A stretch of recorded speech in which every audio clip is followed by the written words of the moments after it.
The Dream Whisperer.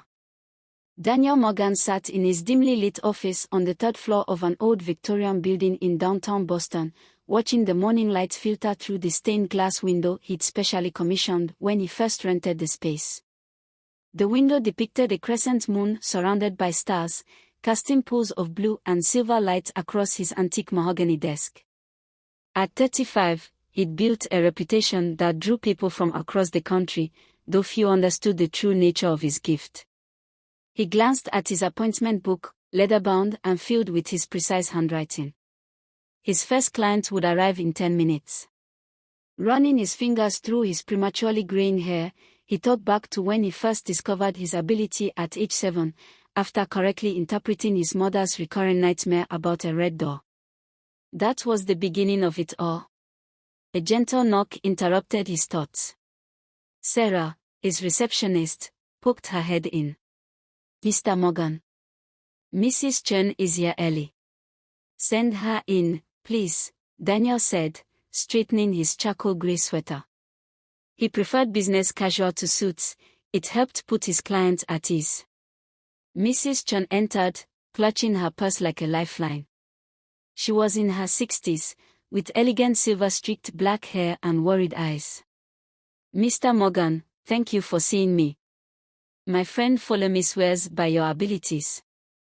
Daniel gestured to the comfortable armchair across from his desk. "Please, have a seat. Would you like some tea? I have a lovely jasmine blend."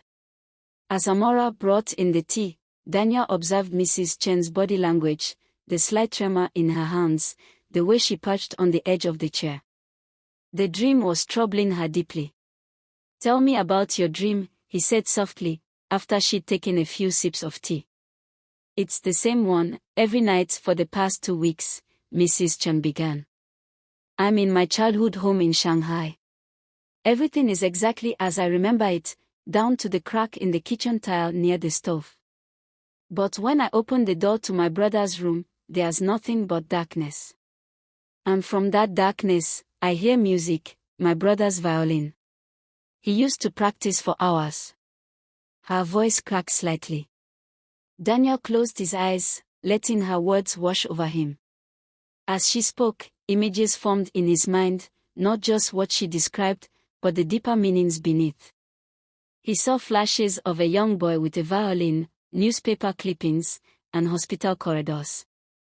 "Your brother," Daniel said gently, opening his eyes.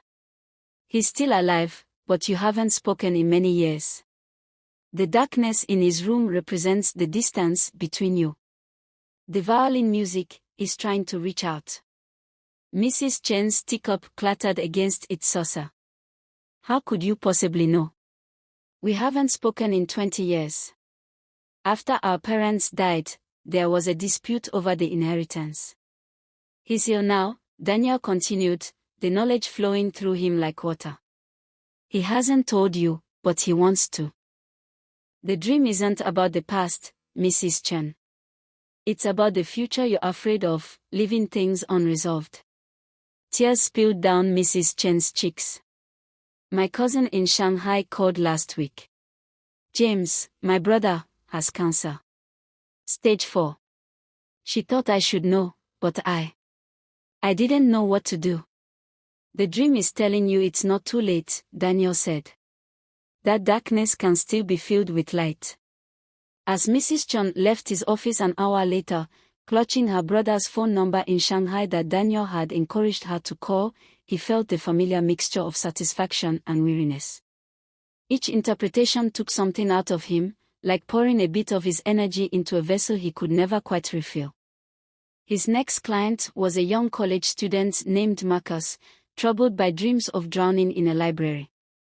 Daniel saw immediately that it wasn't about death, but about the crushing pressure of academic expectations and a secret passion for music that Chibueze was afraid to pursue. The dream ended with books turning into sheet music, a clear sign. By lunchtime, Daniel had seen 4 clients. He sat back in his chair, rubbing his temples. Amora brought him his usual green tea and sandwich. "Rough morning?" she asked, having walked with him long enough to read the signs of fatigue. They're all rough in their own way, he replied. Each dream is a universe of meaning, Sarah. Sometimes I feel like an astronaut, floating through someone else's cosmos, trying to map the constellations of their subconscious. After lunch, he saw Mrs. Patterson, a widow who'd been coming to him monthly for the past year. Her dreams were always about her late husband, but today was different. She dreamed of gardens blooming in winter. "You're ready," Daniel told her, smiling. "The dreams are telling you it's time to let love back into your life." The winter garden represents unexpected growth, new beginnings. "But Thomas," she began. "Would like you to be happy," Daniel finished. "The dreams aren't about him anymore. They're about you." Between clients, Daniel sometimes wondered about his gift. Why him? How did it work? He'd spent years studying dream interpretation, psychology, and symbolism, but what he did went beyond academic knowledge. He didn't just analyze dreams, he experienced them, felt them, saw their hidden truth with a clarity that both exhausted and exhilarated him. His last appointment of the day was with a new client, Mr. James Foster, a businessman in his 40s who carried himself with the forced confidence of someone deeply troubled. He dropped into the chair without taking Daniel's offered hand. "Look," Foster said, "I don't believe in any of this mystical nonsense. But I haven't slept properly in weeks, and my wife insisted I come." Daniel nodded, used to skeptics. "Tell me about the dream." Foster shifted uncomfortably. "I'm in my office. Everything's normal, except all the numbers on my computer screen are running backward. Then my desk starts flooding with water, but it's not water, it's coffee. Dark roast, from the smell. And there's this constant ticking sound, getting louder and louder." Daniel felt the familiar pull as the true meaning of the dream crystallized in his mind. "When did you first notice the irregularities in your company's accounting?" Foster's face went pale. How did you?" "The backwards numbers represent your attempt to reverse something. The coffee flood is your guilt rising, threatening to drown you. And the ticking? That's time running out, Mr. Foster. The dream is telling you to come clean before it's too late." Foster left the office looking shaken but somehow lighter, as people often did when their subconscious burdens were brought into the light. Daniel knew he would do the right thing, the dreams rarely led him wrong. As the day drew to a close, Daniel stood at his window, watching the sunset paint the sky in shades of purple and gold. His gift was a responsibility, a bridge between the waking world and the deeper truths that lived in people's dreams. Sometimes it felt like too much to bear, this constant immersion in others' fears, hopes, and secrets. But then he thought of Mrs. Chun, probably on the phone with her brother right now. Of Marcus, who would switch his major to music next semester. Of Mrs. Patterson, finally ready to open her heart again. Of Mr. Foster, choosing truth over deception. This was why he did it, why he endured the headaches and exhaustion and the weight of knowing so much about strangers' lives. Amara knocked softly. "Heading out for the day?" "Don't stay too late." "Just finishing up some notes," he said, though they both knew he'd be there for at least another hour, meticulously recording each dream and its interpretation in his journals. He kept them all, a library of human consciousness, each volume a testament to the incredible complexity of the human mind. That night, as Daniel drove home to his quiet apartment, he thought about his own dreams. They were different now, more like echoes of others' dreams, fragments of the stories he'd heard and the truths he'd uncovered. He didn't mind. His gift had given his life purpose, even if it meant sacrificing the simplicity of his own dream world. As he drifted off to sleep, he wondered what dreams would come to his office tomorrow, what secrets would unfold in his dim, blue-lit room, what lives would change through the simple act of understanding the messages hidden in the darkness of sleep. His last thought before succumbing to slumber was that perhaps this was his own dream coming true, being able to help others find their way through the labyrinth of their unconscious minds, one dream at a time. Word had spread through Boston's business district about Daniel Morgan's uncanny ability to interpret dreams. It began after Mr. Oluwaseun Adebayo's visit. The CEO had not only confessed to the accounting irregularities but had implemented sweeping reforms in his company's financial practices. The business community buzzed with speculation about the mysterious dream interpreter who had somehow known everything. On a crisp autumn morning, Amara's schedule was packed with new clients, mostly executives and entrepreneurs. Daniel sat at his desk, feeling the weight of responsibility even more heavily than usual. Corporate dreams were different. They didn't just affect individuals, but entire companies, hundreds of employees, and sometimes even the market itself. His first appointment was with Zainab Okoro, the founder of a promising tech startup. She swept into his office in an impeccably tailored suit, her braids arranged in an elegant crown. "Mr. Morgan," she said, dispensing with pleasantries, "I've been having the same dream for weeks. I'm in our company's server room, but all the machines have turned into beehives. The bees are made of light, like little pixels flying around. They keep trying to spell something, but I wake up before I can read it." Daniel closed his eyes, letting the imagery wash over him. He saw beyond the surface, the digital bees, the hidden message, the anxiety beneath Zainab's confident exterior. "Your company's new AI algorithm," he said softly.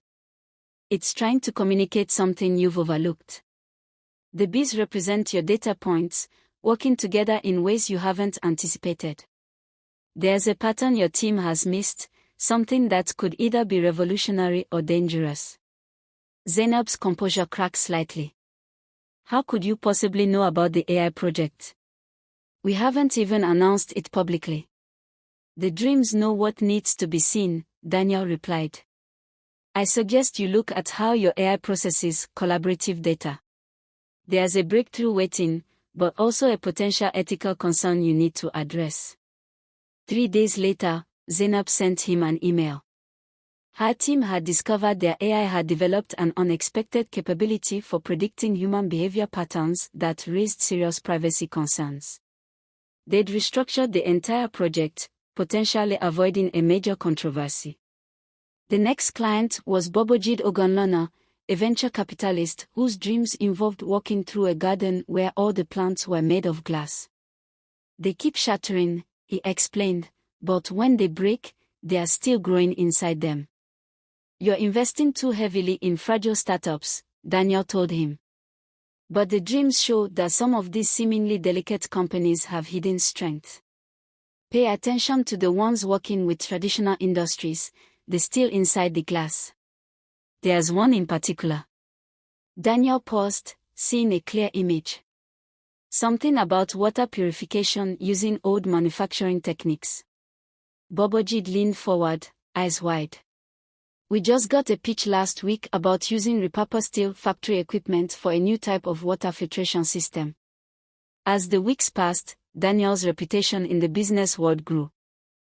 He saw dreams of market crashes that turned into butterflies, a warning about rushed IPOs, office buildings that grew legs and danced, a sign of needed corporate restructuring, and countless variations of falling dreams, usually indicating overlooked opportunities rather than failures.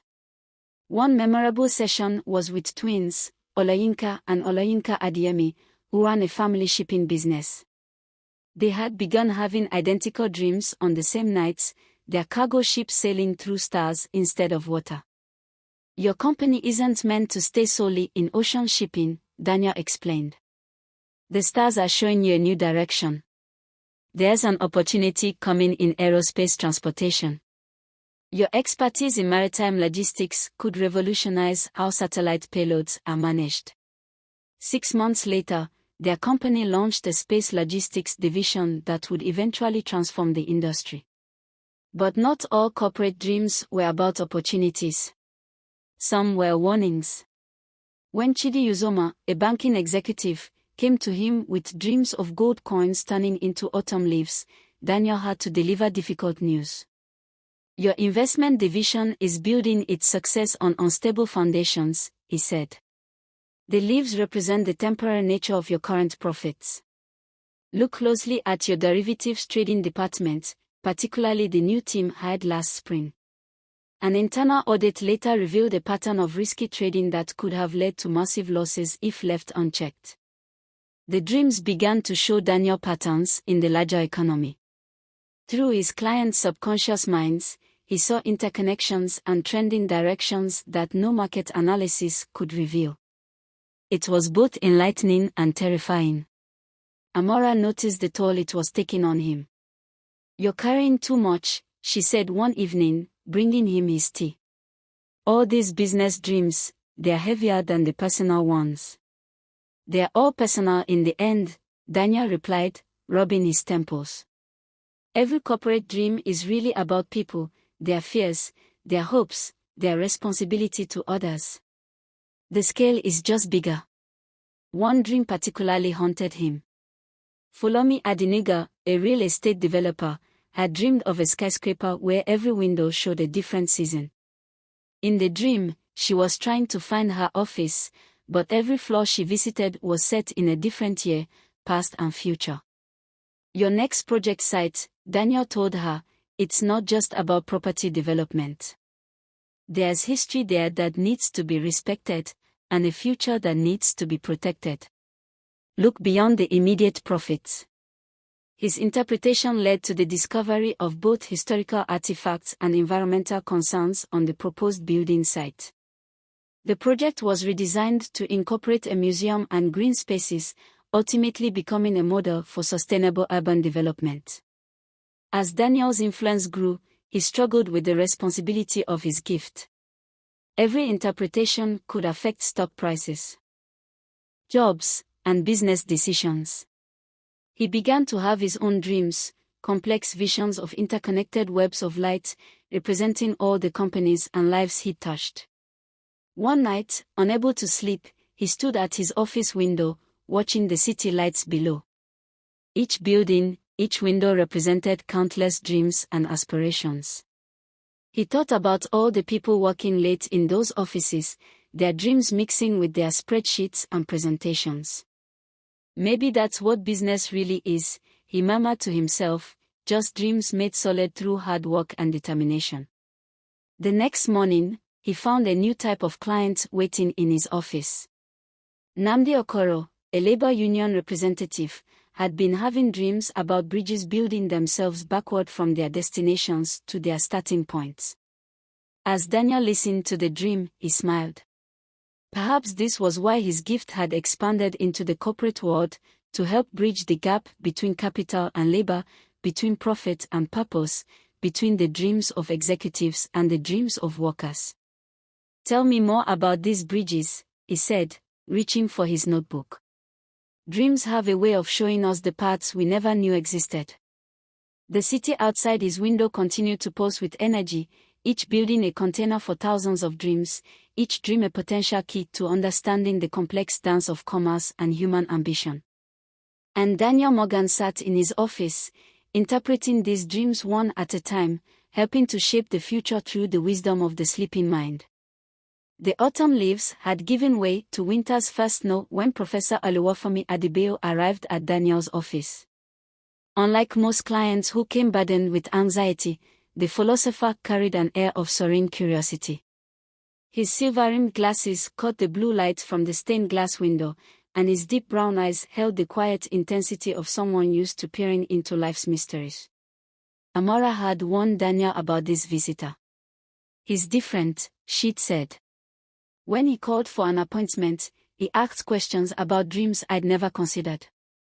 "Be prepared." Now, sitting across from Daniel, Professor Adebayo smiled gently. "Mr. Morgan, I've heard remarkable things about your gift.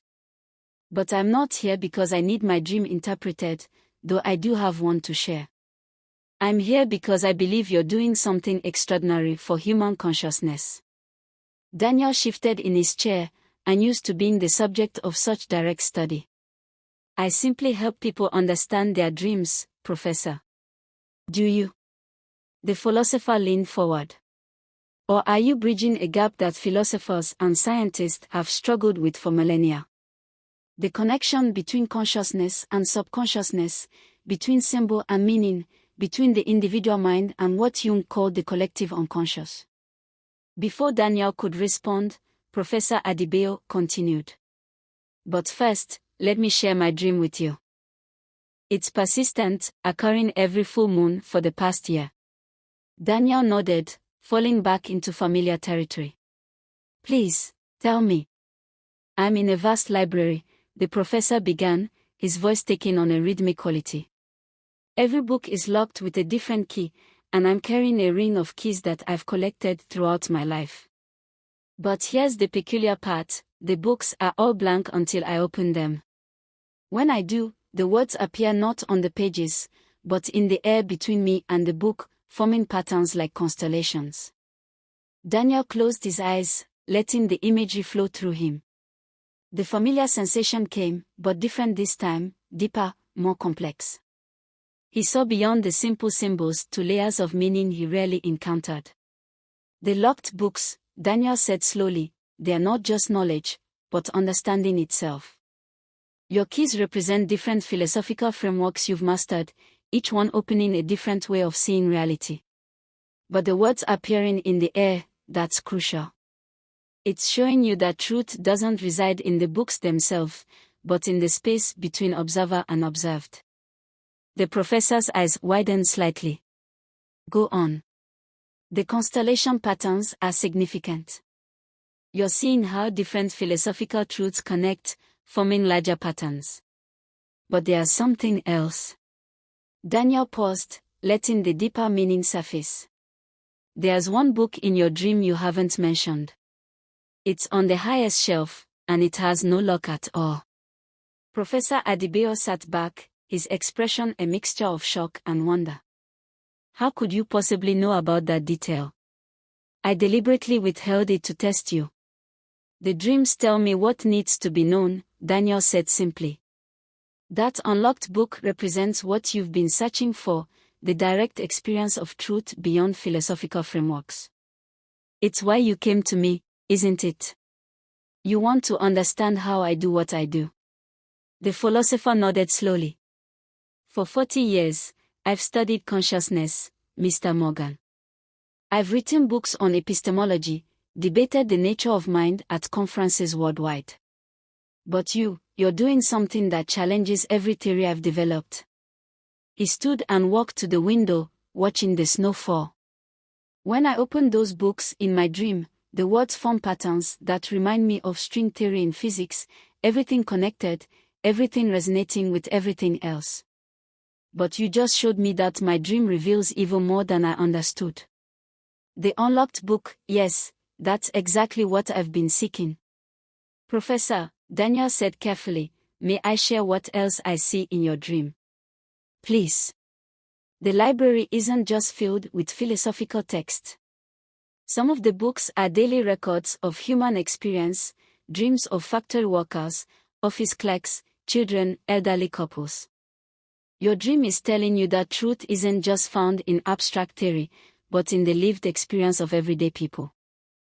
Professor Adebayo returned to his seat, pulling out a small notebook.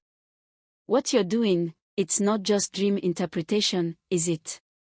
You're accessing something more fundamental. I don't fully understand it myself, Daniel admitted. Sometimes it feels like dreams are a language that everyone knows but has forgotten how to speak. I just remember the language. But it's more than that, the philosopher pressed. You don't just translate the symbols, you see connections and truths that even the dreamers aren't aware of. Like that unlocked book in my dream. You're accessing what some philosophers call the ground of being, the underlying reality that connects all consciousness. They talked for hours, the scheduled 1-hour appointments stretching into the afternoon. Amora brought them tea and quietly rescheduled Daniel's other appointments. The conversation ranged from ancient dream traditions to quantum physics, from Buddhist philosophy to modern neuroscience. You know, Professor Adebayo said, warming his hands around his third cup of tea, there's a tradition in Yoruba philosophy about the relationship between consciousness and reality. We speak of different levels of existence, all interconnected. Dreams aren't seen as just personal experiences, but as potential doorways between these levels. Daniel nodded. That resonates with what I experience. Sometimes when I'm interpreting a dream, it feels like I'm not just seeing the individual subconscious, but something larger, as if each person's dreams are connected to a vast web of meaning. Exactly. The philosopher's eyes lit up. This is what I've been theorizing about for years. The individual consciousness isn't isolated, it's part of a larger field of awareness. Dreams might be one way we access this field. As the winter afternoon darkened outside, Professor Adebayo made a proposal. Mr. Morgan, would you consider collaborating with me on a research project? Not to analyze your gift, I suspect that might diminish it, but to document its effect. The implications for our understanding of consciousness are enormous.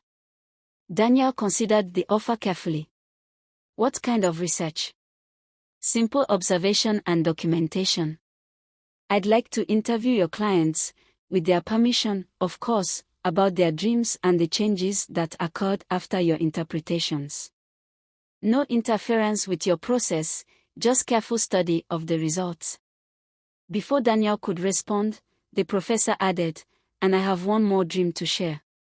It came to me last night, and I believe it's relevant to this moment. Please, Daniel said, sensing something important. I was standing in a room full of mirrors, but instead of reflections, each mirror showed a different person's dreams. In the center of the room was a desk, your desk, though I'd never seen it before today. On it was a book being written by an invisible hand. As each dream appeared in the mirrors, a new page would fill with text. Daniel closed his eyes, and the meaning came to him immediately. The book represents the knowledge that could come from studying these dream interpretations. But it's been written by an invisible hand because the true author is neither you nor me, it's the collective wisdom of all the dreamers. Remarkable, Professor Adebayo whispered. That's exactly what I felt about the dream, but you've articulated it perfectly. He stood, gathering his coat. Think about my proposal. I believe your gift isn't just for individual healing, it could help us understand the very nature of consciousness itself. After the professor left, Daniel sat in his darkening office, watching the snow fall past his window. He thought about all the dreams he'd interpreted, personal dreams, corporate dreams, and now philosophical dreams. Each one was like a thread in an infinite tapestry, connecting individual lives to universal truths. Amora knocked softly and entered. Long session, she said, placing a fresh cup of tea on his desk. Are you all right? Daniel smiled. Yes. I think I just had a dream interpreted for me, in a way.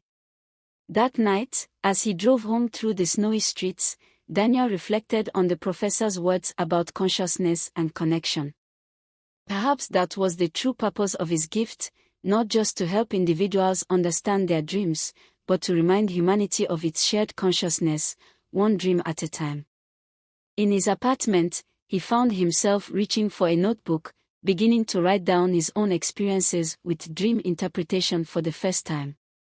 As he wrote, he realized that his gift wasn't just about seeing the meaning in others' dreams, it was about helping to weave together the vast, collective dream that connected all human consciousness. The snow continued to fall outside his window, each flake catching the streetlight like a tiny dream waiting to be understood. Thank you for watching. Please do well to subscribe to my YouTube channel.